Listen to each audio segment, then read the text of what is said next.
I què? Amb Rita Valero.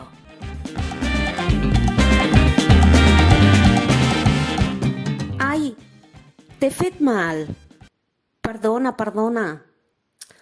Si això t'ha fet mal, et demano disculpes. Canto libre para el que ama la tierra y su sangre que late por mis venas. Era para el que la 5 cèntims. Chaltuma y Mapuche por luchar siglos por ella. Canto libre para el que ama la tierra y su... Molt bones, feliç tornada de les vacances de l'estiu i comencem la segona temporada del Sí i què.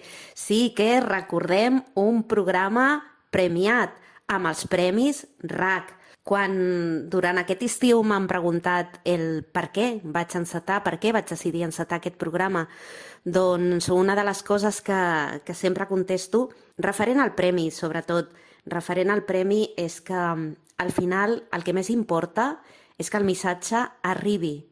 Llavors, si gràcies a aquest Premi RAC, del qual estic molt contenta i molt orgullosa i molt agraïda, doncs si gràcies a aquest premi aquest missatge realment important arriba a molta més gent, doncs benvingut sigui. I, explicar-te que la cosa va començar quan jo vaig fer un canvi de rumb amb la meva part professional com a professora.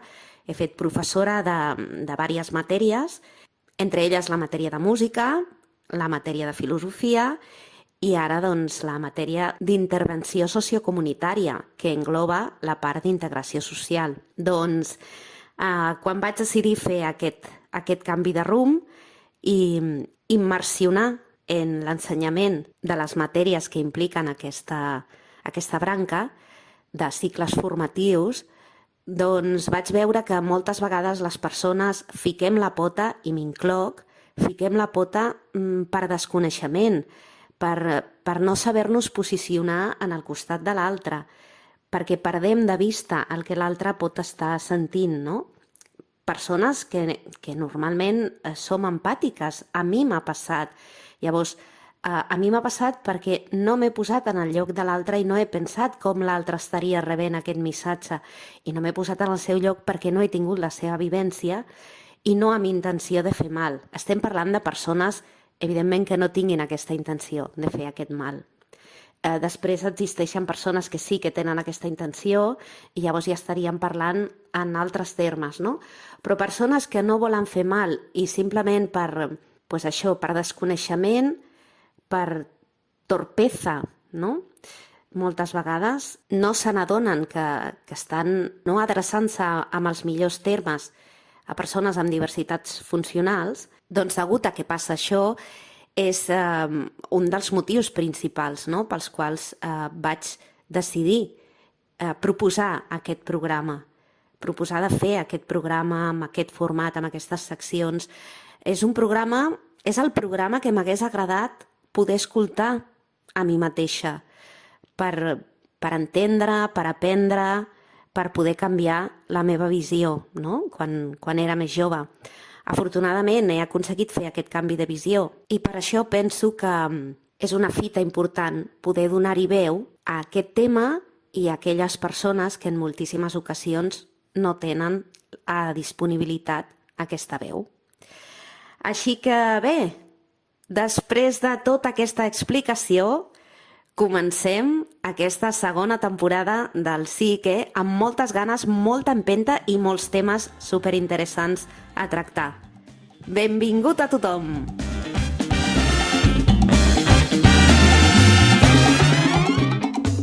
La Teca. Tierra de poetas, cuánta sabiduría ancestral respira esta tierra, fuerza de mano y... I el tema d'avui, com ja has pogut veure, és el perdó.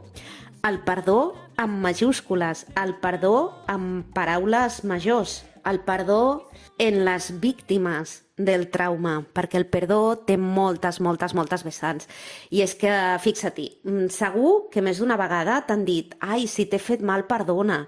I tu has acceptat, no, aquesta disculpa, i dic disculpa entre cometes, però l'has acceptat amb reticència perquè no t'ha sonat a un perdó de veritat, no? No t'ha sonat a un perdó sincer. Per què no t'ha sonat a un perdó sincer? Doncs per aquest condicional de davant, precisament. El si t'he fet mal, et demano disculpes. Això no és una disculpa. Aquest condicional que es posa en moltes ocasions a davant, clar que m'has fet mal, t'ho estic dient que m'has fet mal, me veus la cara que m'has fet mal. Per tant, si t'he fet mal, no, t'he fet mal. Et demano disculpes. Aquest t'he fet mal, treure aquest sí de davant, és el reconeixement de que t'he fet mal, de que he fet una cosa, encara que hagi estat sense voler, he fet una cosa que t'ha fet mal. Llavors, treure aquest condicional i acceptar i dir en afirmatiu i reconèixer que has fet mal a l'altre és el que fa que aquest perdó soni sincer, perquè estàs reconeixent que li has fet mal a l'altra persona. I això és una subtilesa que moltes vegades no sabem explicar en paraules, però que rebem en el nostre cos i en les nostres emocions. I el rebre-ho és quan diem, hòstia, sí, m'ha demanat perdó, però no m'ha sonat a un perdó sincer, no? I ja no parlem dels perdons a les hores del pati entre la mainada, que normalment les mestres, i dic les mestres perquè majoritàriament són dones al sector d'educació infantil, però també hi ha homes, per tant,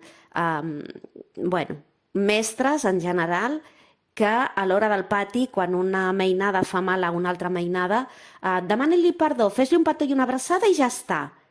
Què és això? Què és això? Primer, criatures d'aquestes edats, entre 3 i 5 anys, moltes vegades no saben ni què és això del perdó. Val?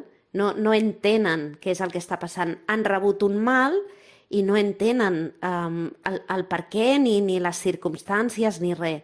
Llavors, poder-los preguntar a aquesta criatura que ha rebut aquest mal, què necessites en aquest moment, com et puc ajudar?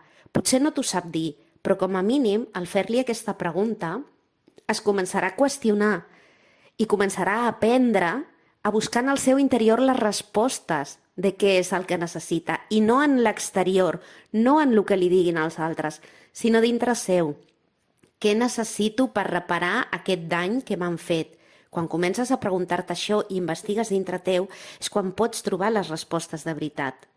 Val? Llavors, començar a demanar-ho amb aquestes edats, tot i que sigui una edat temprana, i tot i que no ens sàpiguen donar la resposta en aquest moment, és una bona manera d'ensenyar a aprendre d'una mateixa, d'un mateix.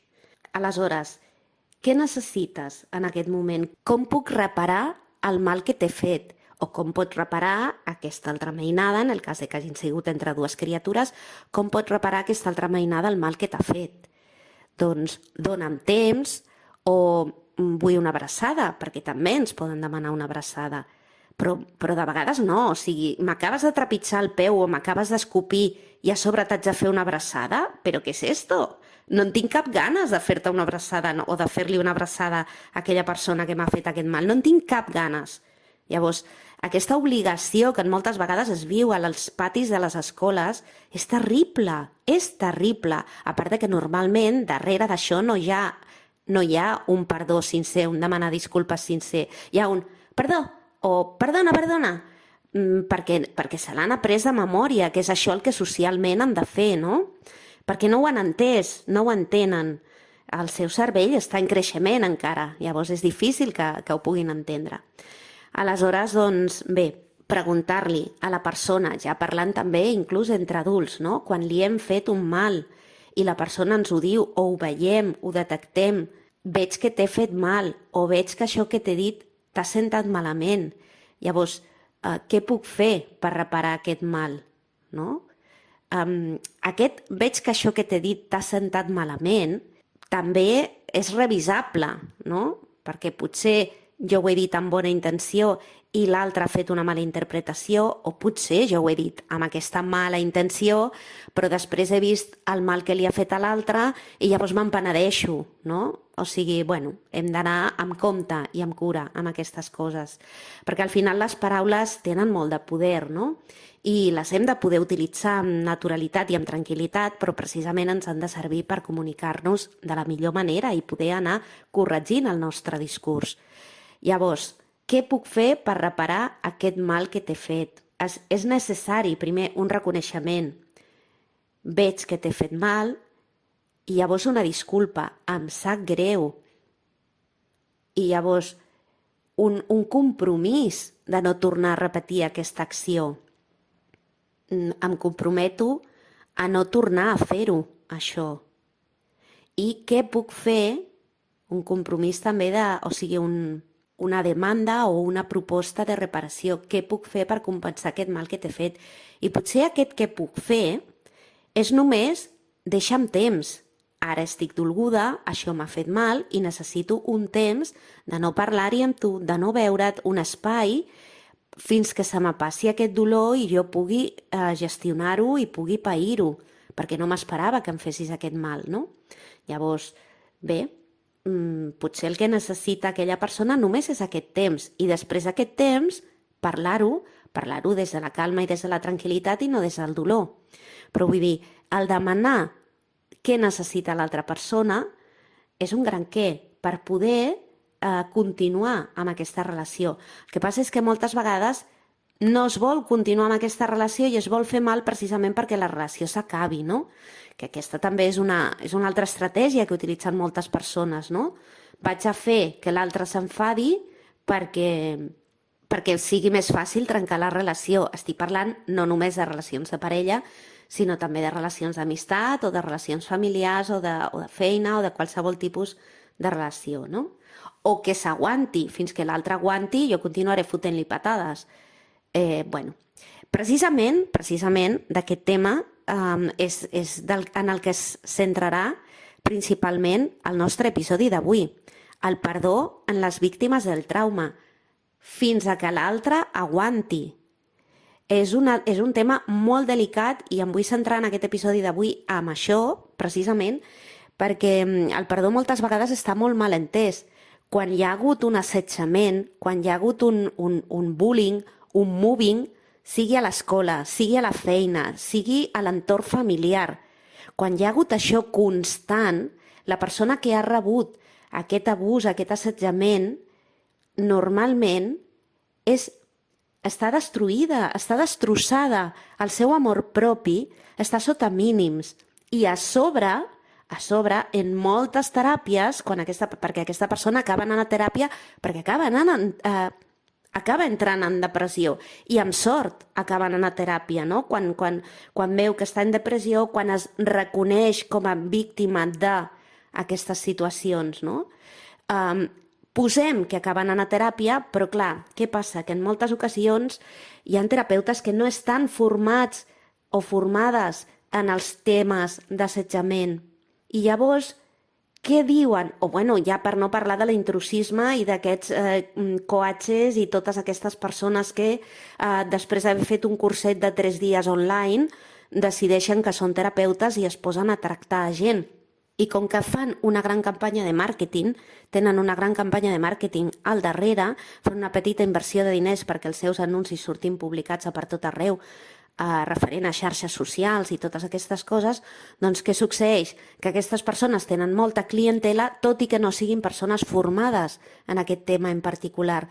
En comptes de parlar amb honestedat i dir, mira, en aquest tema en particular jo no estic formada, no et puc ajudar, busca una persona especialitzada, un psicòleg clínic especialitzat o especialitzada, o sigui, parlo a nivell professional, en temes d'assetjament. És com els metges. Si jo tinc un mal a la panxa, no m'aniré al traumatòleg, m'aniré al digestòleg, no? Doncs amb els psicòlegs és exactament el mateix.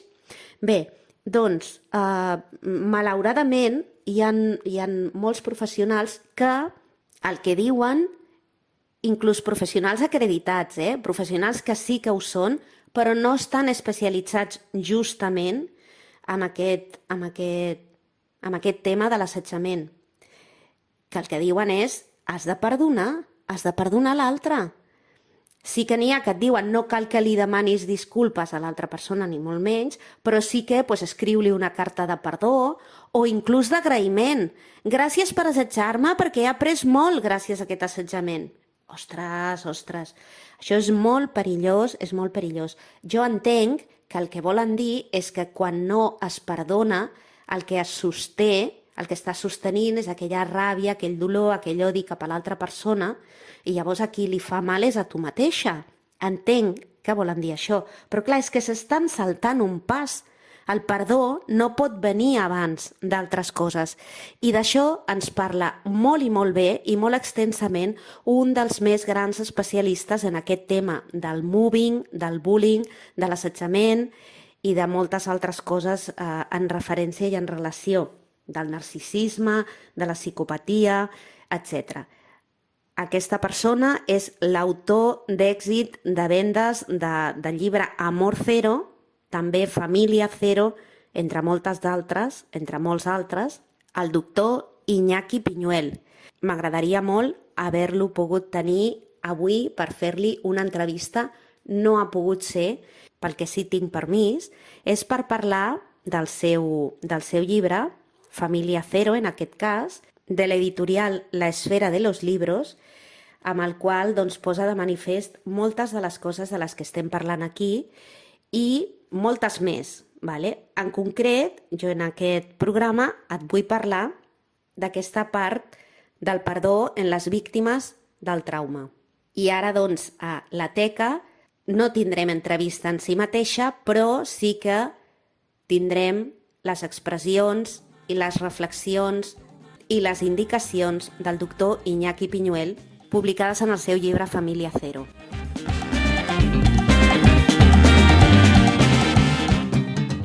Explica't.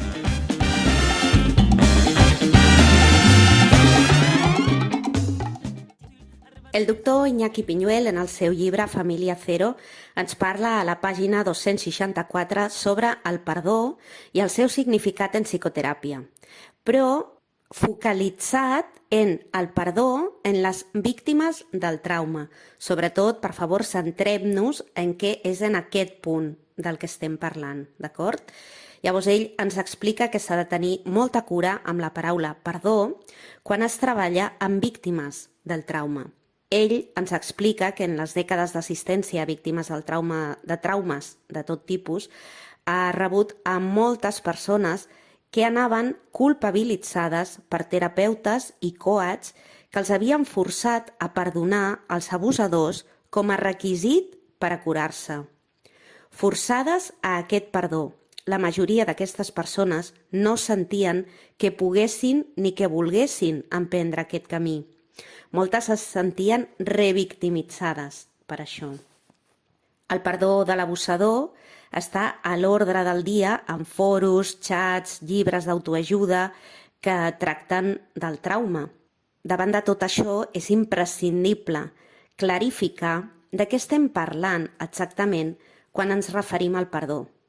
La seva perspectiva, la perspectiva del doctor Iñaki Piñuel respecte al tema del perdó, és que perdonar a l'abusador no és ni molt menys sinònim de validar-lo o dir que va estar bé el que va fer o que ja no importa el que va succeir. Tampoc, ens comenta, tampoc creu que el perdó signifiqui oblidar o deixar passar les coses que van ocórrer. Encara menys significa l'obligació de tenir contacte amb el maltractador i no diguem l'obligació d'estimar-lo o cuidar-lo. Res d'això entra en la seva perspectiva del perdó en el treball amb les víctimes, recalquem això. Pel doctor Iñaki Piñuel, el perdó significa literalment un procés que resulta de la curació del pacient, pel qual finalment, i remarco la paraula finalment, la víctima treu l'abús i l'abusador de la seva ment i de les seves neurones. Des d'aquesta perspectiva, el perdó suposa l'alliberament final del pacient de tot vincle amb el perpetrador. És a dir, primer hi ha d'haver un reconeixement Segon, hi ha d'haver un tractament. Tercer, sorgeix el perdó. No hem de fer el perdó en primera instància per curar-nos, no. Primer hi ha d'haver un reconeixement del trauma, soc víctima de, després hi ha d'haver un tractament del trauma i posterior a aquest tractament del trauma i aquesta desensibilització, llavors sorgeix aquest perdó de manera espontània i de manera natural, si hi ha hagut un procés de tractament. Aquesta frase, l'odi és un verí que tu et veus perquè li faci mal a un altre, és una frase també molt dita i de vegades precisament aquestes frases tretes de context són les que fan mal i posen en un ordre diferent aquestes situacions i fan que s'exigeixi el perdó per curar-se, quan la cosa va al revés. Primer ens hem de curar i després sortirà el perdó. L'odi el que fa és encadenar a la persona traumatitzada, encadenar-la a qui va abusar d'aquesta persona. És crucial ajudar al pacient que va patir abusos a escapar d'aquesta dissociació que li porta a viure i reviure contínuament en el passat i que li porta a experimentar dolorosos flashbacks. Però és que el pacient no ho fa expressament. Ja li agradaria a aquella persona que està traumatitzada tenir un botonet per parar aquells flashbacks, però no té aquest botonet per parar-los. L'odi es converteix en una cadena de flashbacks que hipoteca l'atenció i l'emoció i que bloqueja la totalitat de l'energia de la persona davant del trauma. Els flashbacks no es curen amb el perdó.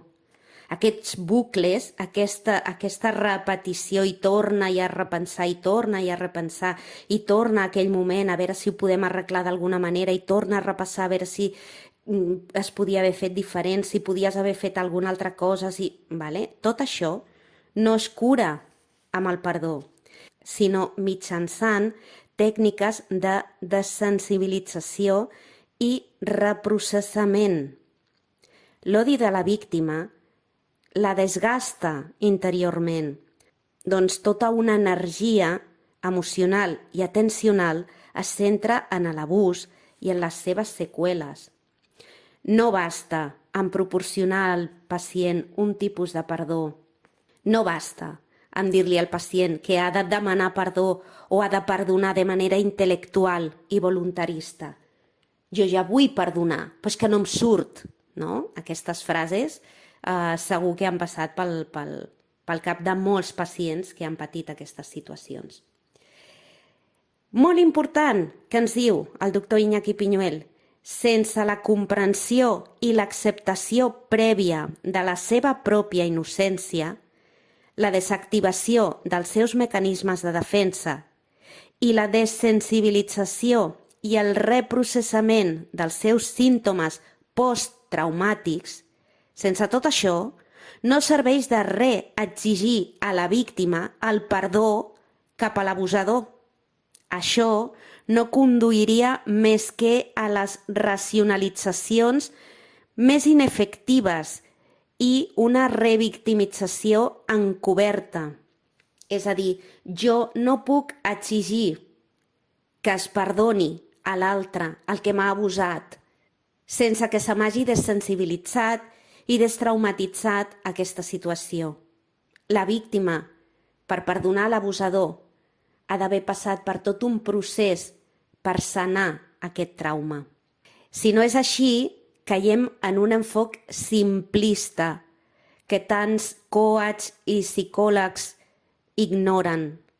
Existeix la psicologia del trauma, existeix com a ciència i les seves exigències de rehabilitació real i efectiva de les víctimes abans d'abordar el perdó.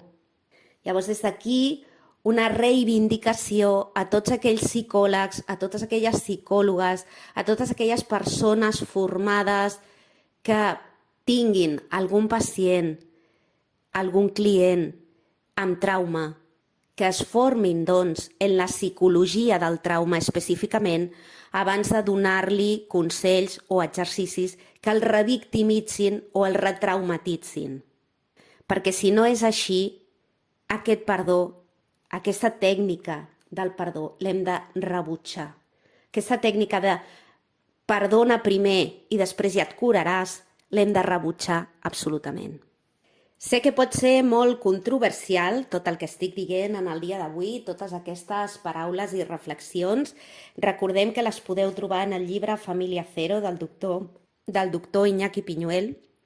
I al final d'aquestes explicacions hi ha un requadre de color gris que ens proposa un moment de silenci i reflexió per a la recuperació. Sobre el tema aquest, el perdó davant del maltractament i dels abusos. I tot això està pres del grup de Facebook Comunitat Zero, perquè t'haig d'informar que existeix un grup de Facebook que es diu Comunitat Zero, en el qual doncs, es pot ingressar de manera gratuïta i on es comenten tots aquests temes. El doctor Iñaki Piñuel ens comenta que cada vegada veu a més gent que no sap res del trauma psíquic recomanar el perdó dels agressors com a forma de sanar. I això és fals. Aquest consell sembla caritatiu i ben intencionat, molt New Age, però oculta un frau intel·lectual a les víctimes que aquestes no sempre estan en disposició de detectar, ni menys encara de rebutjar. Ara parlo per mi mateixa, això eren paraules del doctor Iñaki Piñuel, ara vaig a parlar per mi mateixa, en dir-vos que hi ha moltes tècniques que el que fan és reculpabilitzar, o sigui, fer sentir culpable a la persona que ha patit aquest trauma. És a dir, què he fet jo, no? En moltes ocasions, què he fet jo perquè es produís aquesta situació? O sigui, la culpa és meva, no? No hi ha una persona abusadora que està tenint un mal comportament, no, sinó que jo estic provocant que aquesta persona abusadora abusi de mi. Llavors, la culpa és meva, què haig de fer jo, què haig de canviar jo perquè això no es produeixi. A veure, això és una arma de doble fil. Evidentment que la meva postura corporal, la meva postura mental i emocional, evidentment que això es transmet, val? I aquestes persones que cometen mobbing, bullying o assetjaments o abusos ja saben com olorar, com trobar aquella víctima, aquella persona que potser doncs, l'amor propi el té tocat o el que sigui, però és que de totes maneres una persona que tingui l'amor propi en el seu lloc i que constantment com una goteta d'aquelles torturants vagin fent en el mateix punt, doncs arribarà un moment d'erosió. Doncs això és una mica el mateix, no? En aquest sentit, aviam, aquell sana dins meu, el que jo estic fent perquè això succeeixi, és molt perillós. És el que dic, és una arma de doble fil. Sí que puc revisar quines actituds, quins comportaments estic tenint i què puc canviar dins el meu comportament per pal·liar o per intentar evitar això, però no perdem de vista que la persona que està fent, que està cometent aquest greuge, no sóc jo, és un altre. No perdem de vista això. Continuant amb les paraules del doctor Iñaki Piñuel, ens dona els seus 7 arguments. 1. No s'ha de recomanar el perdó abans de sanar cap ferida. Fer-lo és senzillament posar el carro davant dels bous, creient que això curarà a la víctima. No és cert en absolut. El perdó de l'agressor és el resultat i no la causa de la curació psicològica. Pretendre que perdonar curi el trauma és pretendre que un efecte produeixi una causa. 2. Perdonar a qui continua maltractant-te és donar-li una nova oportunitat perquè et continuï fent el mateix. La persona, sabent que no li posaràs límits i que basta amb esperar una mica a que se te passi i que el tornis a perdonar, doncs què farà? Continuar amb aquest maltractament. 3. En general, les persones maltractadores, els maltractadors habituals, mai demanen perdó. Tampoc reconeixen o accepten la seva responsabilitat pel dany que t'han causat. La recomanació de perdonar-los posa a la víctima en el perill de l'etern retorn, de tornar-se a enganxar de nou una i altra vegada. 4. Les condicions per perdonar alguna persona són les següents: que reconegui el seu error, que senti verdader empenediment, que proposi no fer-ho més, que ho expressi i es comprometi verbalment a no fer-ho més i que realment compleixi i repari aquest dany. És a dir, no només que ho digui, sinó que amb els fets ho faci també. 5. Es proposa a les víctimes que considerin els maltractadors mestres que els ensenyen lliçons de vida. Això també és molt perillós. Per res és així. Els maltractadors només busquen un interès egoista. Considerar-los mestres de vida no és només un frau, sinó una revictimització del maltractat. Les lliçons de vida, en cas de donar-se, no s'aprenen gràcies al maltractament, sinó a pesar del maltractament. I aquí jo vull afegir aquest donar-li les gràcies per les lliçons apreses. O sigui, a sobre m'estàs dient que li haig de donar les gràcies al maltractador? A la persona maltractadora li haig de donar les gràcies? No, en tot cas, gràcies a mi mateixa, que he aconseguit aprendre d'aquesta situació i sortir d'aquesta situació i he tingut la resiliència d'aixecar-me enfortida després d'aquesta situació. Però calia passar per aquesta situació? De veritat? Tu creus? Al punt 6, el doctor Iñaki Piñuel ens diu que normalment les persones que tenen pressa a perdonar no volen enfrontar la dura i amarga realitat de l'aferrament al perpetrador i, per tant, oculten darrere d'aquest perdó un mecanisme de defensa per no haver d'acabar amb una relació probablement tòxica. I, per últim, al punt 7, molts coachs, curanders, gurus New Age, sanadors, sanadores o inclús psicòlegs que pul·lulen per les xarxes, a falta de coneixement per aplicar les tècniques per curar el trauma, recomanen aquest remei caser del perdó. El consell del doctor Iñaki Piñuel és que vagin i aprenguin a curar i tractar amb les tecnologies el trauma, en lloc de recomanar aquests remeis, i que deixin de revictimitzar a les víctimes exigint-los un perdó que ni volen ni poden otorgar mentre no estiguin curades. Res de perdonar. Curar-se, sí. Després de la recuperació afectiva i efectiva del dany posttraumàtic de la víctima, el perdó a un abusador o maltractador talla el subministrament energètic i trenca la cadena d'aquests bucles, d'aquests flashbacks.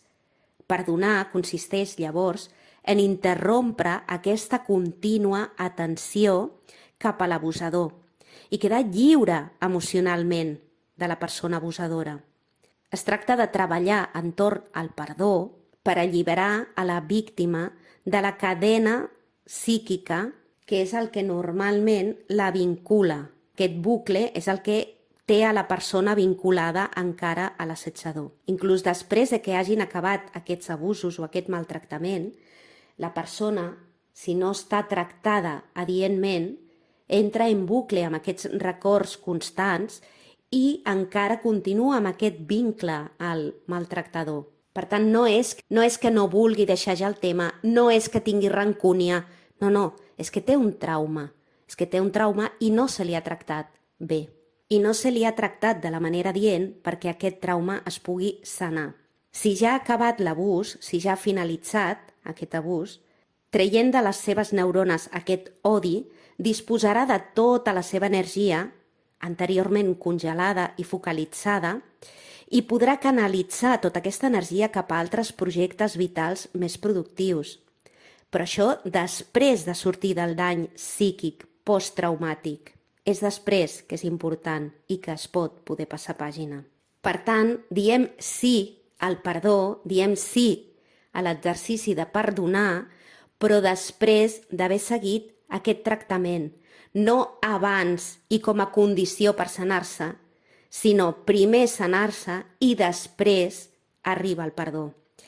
I la formidable energia i benestar interior que experimenten després de perdonar és inequívoca. Això vol dir que ha deixat de ser una víctima, que ha sobreviscut, és una persona supervivent, finalment. I les seqüeles que condicionaven la seva vida i les seves relacions amb els altres ja han passat, s'han transcendit. Moltíssimes gràcies al doctor Iñaki Piñuel i a tot el seu institut amb col·laboradors i col·laboradores formades en la psicologia del trauma i que ajuden a tractar tots aquests temes. El doctor Iñaki Piñuel és doctor en psicologia per la Universitat Complutense de Madrid i psicoterapeuta, escriptor i investigador, està considerat un dels principals experts europeus en la investigació i divulgació de l'assetjament psicològic. La seva trajectòria com a psicòleg clínic abarca 25 anys com psicoterapeuta, coach, consultor i conferenciant, formador i assessor expert de varis organismes nacionals en matèria de violència psicològica a la feina i en l'educació, com a l'Institut Nacional de la Seguretat Social, INS, i el Consell General del Poder Judicial, CGPJ. Ha comparegut com a tal al Senat i al Parlament. Dirigeix els baròmetres Cisneros sobre l'assetjament i violència psicològica a la feina i l'assetjament i violència escolar en l'educació des de la seva labor docent com a professor en la Universitat d'Alcalá, Madrid. Va fundar l'Institut Iñaki Piñuel, un equip professional de psicòlegs especialitzats en l'avaluació i el tractament psicològic de les víctimes de mobbing o assetjament psicològic a la feina i de bullying o assetjament i violència escolar, i dels abusos psicopàtics en la parella. És autor de varis llibres sobre temes pioners en psicologia, com són Amor Cero, del 2016, i Les 5 trampes de l'amor, del 2017. També Moving, com sobreviure a l'assetjament psicològic a la feina, del 2001, que és el primer llibre en espanyol i referència sobre l'assetjament laboral, y también Liderazgo Cero, el liderazgo más allá del poder, la rivalidad y la violencia, del 2009, per al que ha rebut el Premi Everest al millor assaig empresarial. També és autor del primer test espanyol per detectar el bullying, test AVE, el 2006, i és creador del mètode AVE per prevenir l'assetjament i la violència escolar en els centres educatius. Com a psicòleg expert, reparteix la seva dedicació professional entre la investigació i la divulgació internacional dels problemes d'assetjament i l'ajuda professional terapèutica clínica i pericial a les víctimes de mobbing, bullying i als psicòpates integrats en parella, Amor Zero, coordinant un equip internacional de professionals especialitzats a través de l'Institut Iñaki Piñuel. És conferenciant i divulgador habitual de temes de psicologia als mitjans de comunicació i el podeu trobar a www.iñakipiñuel.com, on podreu enllaçar des d'aquesta web a totes les seves xarxes. Ja hem comentat el grup de Facebook, però també el podeu trobar al seu canal de YouTube, on te fa videoconferències, moltes d'elles en directe, en els quals també les persones participants hi poden fer preguntes i també queden gravats per poder-los mirar a posteriori i aprendre molt sobre aquests temes. Principalment temes de psicòpates integrats, un altre dia potser en parlarem, però avui ens hem centrat una mica més amb el tema del perdó. Moltíssimes gràcies, doctor Iñaki Piñuel, doctor en psicologia, escriptor, investigador i divulgador. Gràcies.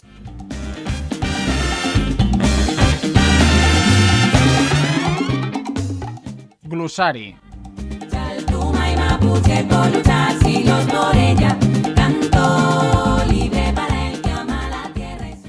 Trauma. Xoc emocional que produeix en l'inconscient d'una persona una impressió intensa i duradora.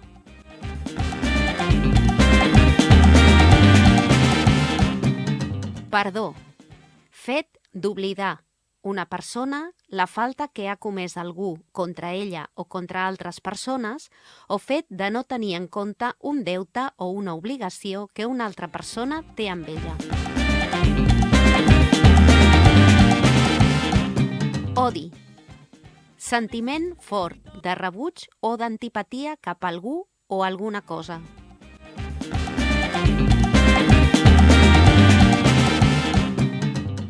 Flashback. En l'àmbit de la salut mental, un flashback és un fenomen en què un individu reviu vívidament una experiència traumàtica passada com si estigués passant en el present. Aquesta experiència pot implicar qualsevol combinació dels 5 sentits i la percepció emocional.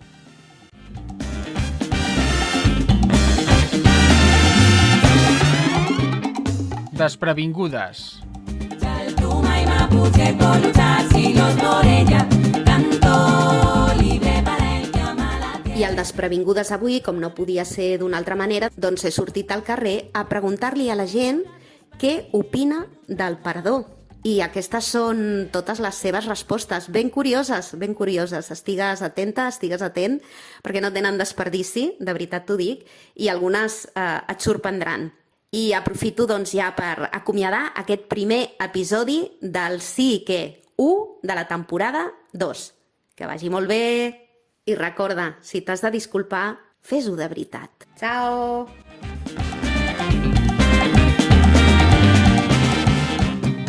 Què creus que s'ha de fer per poder perdonar? Pues yo creo que... no lo sé. Pues que te pida perdón, ¿no? Que te pida perdón. Y ya. Vale. Jo crec que...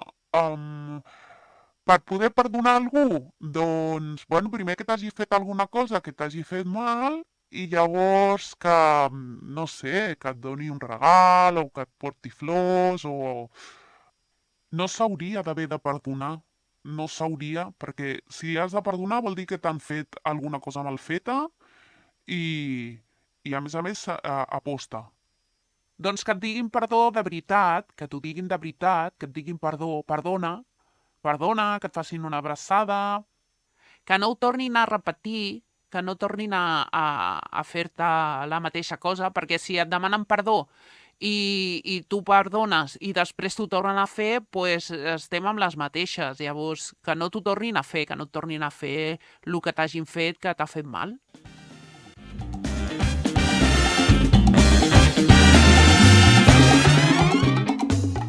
Cirereta.